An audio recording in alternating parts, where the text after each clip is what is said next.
Hello students, welcome back to Taiyari online. मैं हूं सुधा। आज के वीडियो में हम तुलसीदास जी का जीवन परिचय जानेंगे, जो लिया गया है कक्षा 10 के हिंदी पाठ्य पुस्तक क्षितिज भाग 2 के अध्याय 2 से। ये वीडियो जो है वो आपके एग्जाम के दृष्टिकोण से बहुत ही महत्वपूर्ण है। तो चलिए स्टार्ट करते हैं। तुलसीदास जी का जन्म उत्तर प्रदेश के बांदा जिले के राजापुर गाँव में हुआ था। कब? तो 1532 में। कुछ विद्वान जो है वह मानते हैं कि इनका जन्म स्थान जो है एटा है। एटा भी उत्तर प्रदेश में ही है। तो कुछ लोगों का मानना है कि उनका जन्म स्थान एटा है। अब देखिए, कहा जा रहा है कि तुलसी का बचपन जो है बहुत ही संघर्षपूर्ण रहा। ऐसा क्यों कहा गया कि जो तुलसीदास जी थे उनका जीवन संघर्षपूर्ण रहा? तो देखिए, इसके पीछे एक कहानी है। जब तुलसीदास जी का जन्म हुआ, तुलसीदास जी की माता का नाम था हुलसी। क्या नाम था बच्चों? हुलसी। और इनके पिता का नाम था आत्माराम। पिता थे आत्माराम।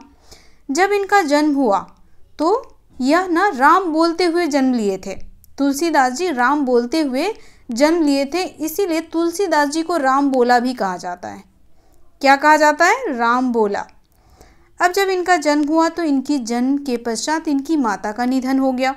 क्योंकि इनका जन्म राम बोलते हुआ था, इसीलिए इनके पिता आत्माराम ने इनका क्या कर दिया? त्याग कर दिया था, इनको छोड़ दिया था।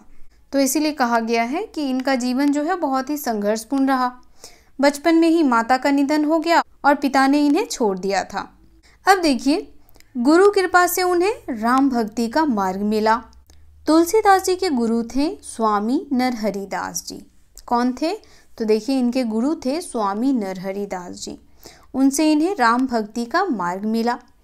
वे मानव मूल्यों के उपासक कवि थे। तुलसीदास जी क्या थे? मानव मूल्यों के उपासक कवि थे। वह कविताएं लिखा करते थे।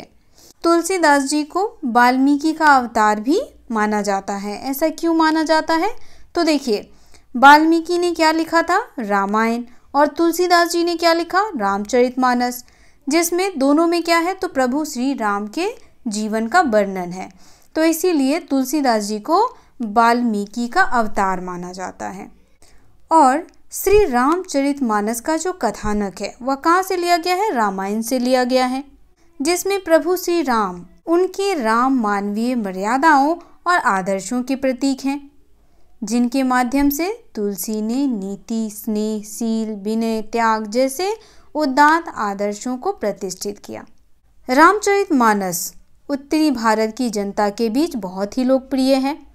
मानस के अलावा कवितावली, गीतावली, दोहावली, कृष्ण गीतावली और विनय पत्रिका आदि जो है वह तुलसीदास की प्रमुख रचनाएं हैं।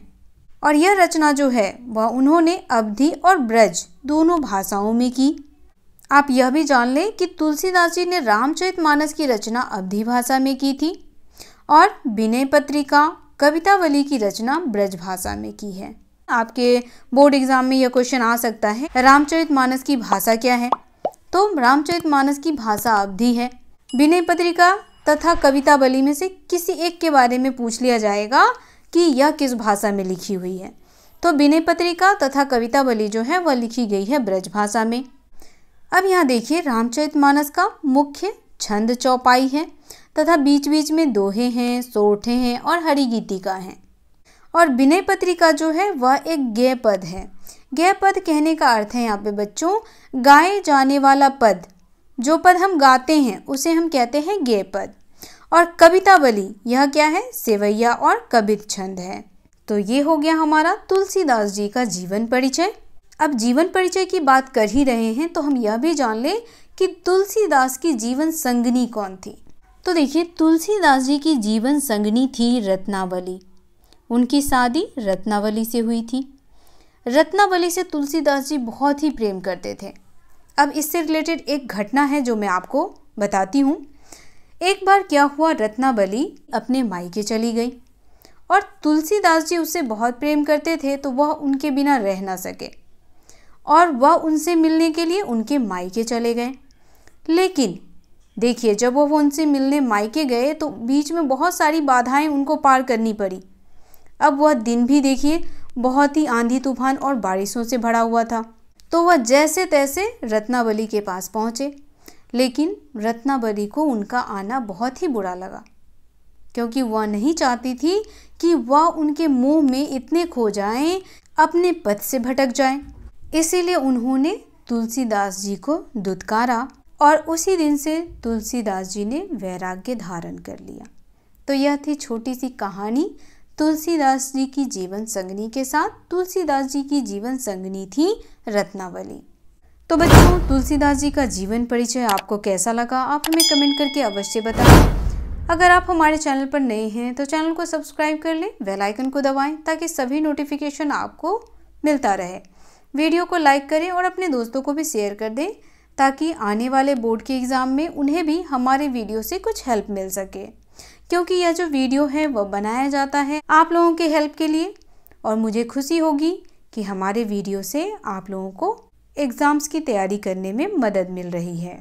तो मिलते हैं आपसे अध्याय 2 राम लक्ष्मण परशुराम संवाद में, जो लिखा गया है तुलसीदास जी के द्वारा।